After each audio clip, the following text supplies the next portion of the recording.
Hello everyone, আজকে আমাদের গন্তব্যস্থল মধুপুর উপজেলা।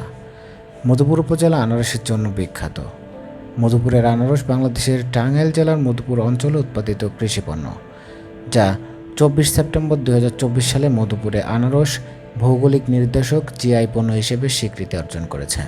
1942 সালে প্রথম আনারসের চাষ শুরু হয়। মধুপুর উপজেলার ইদিরপুর গ্রামে ক্ষুদ্র নৃতাত্ত্বিক গারো সম্প্রদায়ের মিজিদয়াময় সাংমা প্রথম আনারসের চাষ করেন। তিনি ভারতের মেঘালয়ে আত্মীয়ের বাড়িতে বেড়াতে গিয়ে সেখান থেকে 750টি আনারসের চারা নিয়ে এসে নিজের বাড়িতে আনারসের চাষ শুরু করেন।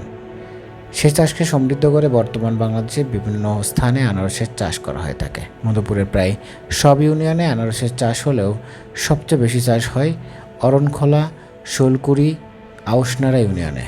এই অঞ্চলের উঁচু ও লালমাটি জমি আনারস চাষের জন্য বেশ উপযোগী এবং আনারস চাষের মৌসুম শুরু হয় বর্ষাকালে।